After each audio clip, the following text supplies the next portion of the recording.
Ukraine യുദ്ധം അവസാനിപ്പിക്കാൻ റഷ്യയുമായി ഒരു കരാറിൽ ഉക്രൈൻ ഏർപ്പെടണമെന്നാണ് ഇപ്പോൾ അമേരിക്കൻ പ്രസിഡന്റ് ഡൊണാൾഡ് ട്രംപ് ആവശ്യപ്പെടുന്നത്.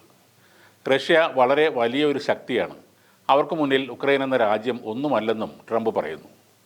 അലാസ്കയിൽ പുടിനുമായി നടന്ന ഉച്ചകോടി ചർച്ചകൾക്ക് ശേഷമാണ് ട്രംപ് ഈ പ്രസ്താവന നടത്തിയത്. ഈ ചർച്ചയിൽ വെടിനിർത്തലൊന്നും നടപ്പിലാക്കുന്ന കാര്യത്തിൽ തീരുമാനവുമായില്ല.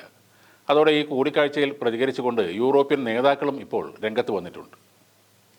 വ്ളാഡിമിർ പുടിനുമായി ചർച്ച നടത്തിയ ശേഷം ട്രംപ് സെലൻസ്കിയുമായും യൂറോപ്യൻ നേതാക്കളുമായും ചർച്ച നടത്തിയതായി വാർത്താ ഏജൻസിയായ റോയിട്ടേഴ്സ് റിപ്പോർട്ട് ചെയ്യുന്നു. ട്രംപ് കാരണം യുദ്ധം അവസാനിക്കാൻ സാധ്യതയുണ്ടെന്ന് ബ്രിട്ടീഷ് പ്രധാനമന്ത്രി കെയർ സ്റ്റാർമറും പറഞ്ഞു. അതേസമയം പുടിന് ട്രംപിൽ നിന്ന് റെഡ് കാർപ്പറ്റ് പരിഗണന ലഭിച്ചപ്പോൾ ട്രംപിന് ഒന്നും തന്നെ ലഭിച്ചില്ല എന്നാണ് മുൻ ജർമ്മൻ അംബാസഡർ ഇഷിംഗർ എക്സിൽ എഴുതിയത്. വെടിനിർത്തലോ സമാധാനമോ ഒന്നും ട്രംപിന് കിട്ടിയില്ല. അതിനാൽ പുടിൻ ഇപ്പോൾ 1-0 എന്ന നിലയിൽ മുന്നിലാണെന്നും അദ്ദേഹം പറയുന്നു. ഈ ഭയാനകമായ യുദ്ധം അവസാനിപ്പിക്കാനുള്ള ഏറ്റവും നല്ല മാർഗം നേരിട്ട് സമാധാന കരാറിൽ എത്തിച്ചേരുക എന്നതാണ്.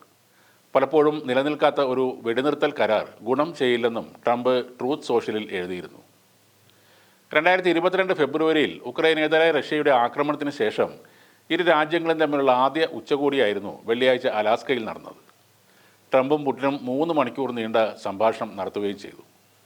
റഷ്യൻ പ്രസിഡന്റ് വ്ളാഡിമിർ പുടിനുമായി അലാസ്കയിൽ നടന്ന നിർണായക കൂടിക്കാഴ്ചയ്ക്ക് അമേരിക്കൻ സൈന്യം എല്ലാ തലത്തിലും സജ്ജമായിരുന്നു. കൂടിക്കാഴ്ചക്കായി വിമാനത്താവളത്തിൽ ഇറങ്ങുമ്പോൾ പുടിന് മുകളിലായി B-2B ബോംബർ വിമാനം പറന്നിരുന്നു. അമേരിക്കയുടെ സൈനിക ശക്തി റഷ്യയെ കാണിക്കുന്നതിന് വേണ്ടിയാണ് ഈ വിമാനം പറത്തിയതെന്നാണ് ചില റിപ്പോർട്ടുകൾ. വിമാനം ഇറങ്ങിയ പുടിനെ ട്രംപ് സ്വീകരിച്ചുകൊണ്ട് വരുമ്പോഴാണ് ബോംബർ വിമാനങ്ങൾ ആകാശത്ത് പറക്കുന്നതും പുടിൻ മുകളിലേക്ക് നോക്കുന്നതും കണ്ടത്. ജൂണിൽ ഇറാൻ്റെ ആണവ കേന്ദ്രങ്ങൾ തകർക്കാൻ ഉപയോഗിച്ചതാണ് ഈ B-2B ബോംബറുകൾ. സോഷ്യൽ മീഡിയയിൽ പലരും പറയുന്നത് പുടിൻ അത് കണ്ട് ഒരു നിമിഷം ഭയന്നു പോയെന്നാണ്. എന്നാൽ ഇത് വ്ളാദിമിർ സെലൻസ്കി അല്ലെന്നും വ്ളാദിമിർ പുടിൻ ആണെന്ന കാര്യം മറക്കരുത് എന്നുമാണ് റഷ്യൻ ആരാധകർ പറയുന്നത്. ട്രംപിനെ പോലെ ബിസിനസ് ചെയ്തിട്ടോ റിയൽ എസ്റ്റേറ്റ് കച്ചവടം നടത്തിയതിനു ശേഷമോ രാജ്യം ഭരിക്കാൻ എത്തിയ ആളല്ല റഷ്യൻ പ്രസിഡന്റ് പുടിൻ.